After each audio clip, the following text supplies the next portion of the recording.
দেখুন, ঋণ দুই ধরনের আমি অনেকবার বলেছি, আপনারাও জানেন। ভালো ঋণ আর খারাপ ঋণ। ভালো ঋণ হচ্ছে যেটা দিয়ে আপনি এমন পরিমাণ আয় করতে পারেন, দ্যাট ইজ আপনার রেট অফ রিটার্ন এত বেশি হবে যেটা আপনার ধারের জন্য যে রেট অফ রিটার্ন দিচ্ছেন তাকে অতিক্রম করবে। দ্যাট ইজ আপনার সুদ যদি হয় 15%, আপনি 20% 25% যদি আয় করেন তাহলে এটা ভালো ঋণ। কিন্তু এখন যে ভিডিওটা আমি করছি, ধার নিয়ে ইনভেস্ট করা কি সত্যি নিরাপদ? এটা মূলত ল্যান্ড ইনভেস্টমেন্টের জন্য না, এটা শেয়ার বাজার ইনভেস্টমেন্টের জন্য। সুতরাং এখানে ধার নিয়ে ইনভেস্ট করবেন কিনা এটা একটা $1 মিলিয়ন প্রশ্ন। ধার নিয়ে ইনভেস্ট করা মানে মার্জিন লোন নিয়ে ইনভেস্ট করা। অন্যের কাছ থেকে ধার করে ইনভেস্ট করা এটাও ডেঞ্জারাস, কিন্তু বিশেষত আমি ফোকাস করছি মার্জিন লোনের উপরে। 2010 সালে যখন শেয়ার বাজার দারুণভাবে ধসে পড়ে, যে ধসের ক্ষতচিহ্ন এখন ইনভেস্টররা বয়ে বেড়াচ্ছে, 15-16 বছর হয়ে গেছে। ওই সময়ের একটা ঘটনা বলি, যে আমার এক বন্ধু 1 কোটি টাকা নিজে ইনভেস্ট করেছে। সেই 1 কোটি টাকা প্রায় 3 কোটি 4 কোটি টাকা হয়ে গেছে, কারণ শেয়ার বাড়ছিল, হু হু করে দাম বাড়ছিল। যখন 3-4 কোটি হয়েছে সে তো লাফাতে থাকে এবং এক পর্যায়ে 1:2 মার্জিন লোন নেয়। তার মানে তার পুঁজি হচ্ছে 1 কোটি, সে আরও 2 কোটি টাকা মার্জিন লোন নেয়। কত হলো? 3 কোটি টাকা। শেয়ারের দাম চলে গেল 5-6 কোটি টাকায়। সে শেয়ার বিক্রি করলো না। এক পর্যায়ে উঠতে উঠতে কত দূর উঠবে, এক সময় যে পতন শুরু হয়েছে। যখন পতন শুরু হয় তখন মানুষের মস্তিষ্কে একটা জিনিস থাকে, এটা আবার ঘুরে দাঁড়াবে, আবার ঘুরে দাঁড়াবে, আবার ঘুরে দাঁড়াবে। 6 কোটি থেকে কমতে 5 কোটি, 4 কোটি, 3 কোটি, 2 কোটি। এবার কি হলো? যখন তার শেয়ারের ভ্যালু 3 কোটির নিচে নেমে এলো, তখনও কিন্তু মাথার মধ্যে একটা জিনিস আছে যে শেয়ার মার্কেট আবার উঠবে। কারণ তখন কেউ বেয়ার মার্কেটের চিন্তা করছে না, শুধু বুল মার্কেটের চিন্তায় মগ্ন। এই করতে করতে শেয়ারের দাম চলে আসলো 1 কোটিরও নিচে। মার্জিন লোন কত কোটি? 2 কোটি। আপনার পুঁজি কত? 1 কোটি। শেয়ারের দাম কত?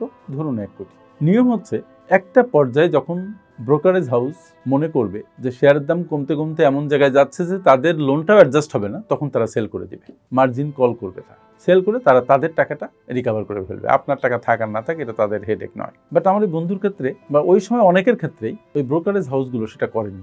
না করার কারণে এখনও কিন্তু ওই পোর্টফোলিওগুলো ঠিক হয়নি। অনেকে ইন্টারেস্ট মওকুফ করেছে, অনেকে করছে, করে নাই। তাহলে দেখেন, যে ভদ্রলোক 1 কোটি টাকায় নিজে ইনভেস্ট করলো, 2 কোটি টাকা মার্জিন লোন নিল, কিন্তু শেয়ার মার্কেট সম্পর্কে ওরকম প্রাজ্ঞতা না থাকার কারণে সে কিন্তু তার পুঁজি টুজি সব হারিয়ে ফেললো। কারণ যদি এখনো 1 কোটি টাকা শেয়ার থাকে, তো ওই ব্রোকারেজ হাউস তো আপনার কাছে 2 কোটি টাকার বেশি পায়। তো যদি শেয়ারের দাম বাড়ে, ব্রোকারেজ হাউস তাদের লোনটা আগে অ্যাডজাস্ট করবে, তারপরে আপনার প্রাপ্য। সুতরাং লোন নিয়ে শেয়ার মার্কেটে ইনভেস্ট করা খুবই ডেঞ্জারাস। কিন্তু অনেকেই আবার লোন নিয়ে শেয়ার মার্কেটে ইনভেস্ট করেছে, মার্জিন লোন নিয়ে ভালো করেছে। তারা শেয়ার মার্কেটের গতি প্রকৃতি বুঝেন, তারা জানেন কোন শেয়ার ভালো করবে, কোন শেয়ার খারাপ করবে। কিন্তু কখনো শতভাগ লোন নেওয়া যুক্তিসঙ্গত নয়। দ্যাট ইজ, আপনার যা ইকুইটি আছে ততটাই আপনি লোন নেবেন, অনেস্ট ওয়ান। নো, সর্বোচ্চ আপনি 25% পর্যন্ত নিতে পারেন। 1 কোটি টাকা আপনার টাকা, 25 লাখ টাকা আপনি ধার করলেন। তারপরও সার্বক্ষণিক দৃষ্টি রাখতে হবে যে কি করছেন আপনি, কোন শেয়ারে আপনি বিনিয়োগ করছেন। এটা কি ফান্ডামেন্টালি খুব ভালো, টেকনিক্যালি খুব ভালো শেয়ার, ভালো ম্যানেজমেন্ট এটা চালাচ্ছে, এটা ডিভিডেন্ড কি যথেষ্ট কভার আপ করার জন্য, এটা কি গ্রোথ শেয়ার, এটা কি ওভার দ্য ইয়ার্স ভালো ডিভিডেন্ড দিচ্ছে, ওভার দ্য ইয়ার্স কি এদের অ্যাসেট গ্রো করছে নাকি লায়াবিলিটি গ্রো করছে। You need to look into all the things. তাহলে কি হলো? লোন নিয়ে শেয়ার বাজারে ইনভেস্ট করা আমি বলি প্রচণ্ডভাবে রিস্কি, কারণ উচ্চ রিস্ক এখানে জড়িত।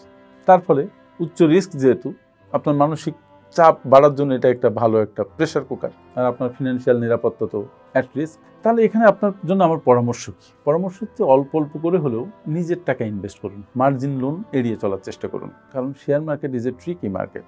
বাংলাদেশের শেয়ার মার্কেট অতটা স্ট্রাকচার্ডও হয়েছে আমার মনে হয় না। শুধু বাংলাদেশ কেন, বিশ্বের যে কোনো শেয়ার মার্কেটে যে কোনো অঘটন ঘটতে পারে। 5-6 বছর 7 বছর পর পর দেখবেন যে একটা ঝড় চলে আসছে শেয়ার মার্কেটে, আবার আস্তে আস্তে ঘুরে দাঁড়াচ্ছে। It is a cycle of the share market. সুতরাং নিজের টাকা ইনভেস্ট করাটা জরুরি। তারপরে ফান্ডামেন্টাল অ্যানালাইসিস করা শিখুন, টেকনিক্যাল অ্যানালাইসিস করা শিখুন, কোন শেয়ারে বিনিয়োগ করতে হবে সে সম্পর্কে ধারণা নিন, বিস্তারিত পড়াশোনা করুন, লেগে থাকুন। এবং সবচেয়ে বড় কথা, ভয় পাবেন না, খুব বেশি লোভী হবেন না, ধৈর্য হারাবেন না। যখন সবাই খুব লোভী হবে তখন আপনি একটু ফেয়ারফুল হবেন, আর যখন সবাই খুব ফেয়ারফুল হবে তখন আপনি সামান্য একটু লোভী হবেন, গ্রেডি হবেন। আর ওয়ারেন বাফেটের একটা বড় কথা, ডোন্ট ফলো দ্য ক্রাউড। যখন সবাই সেল করতে যাচ্ছে আপনি জিম মেরে বসে থাকুন অথবা বাই করুন, আর সবাই যখন বাই করতে যাচ্ছে তখন আপনি আস্তে আস্তে ছেড়ে দিন শেয়ার। That's all. ভালো থাকুন সবাই। Thank you.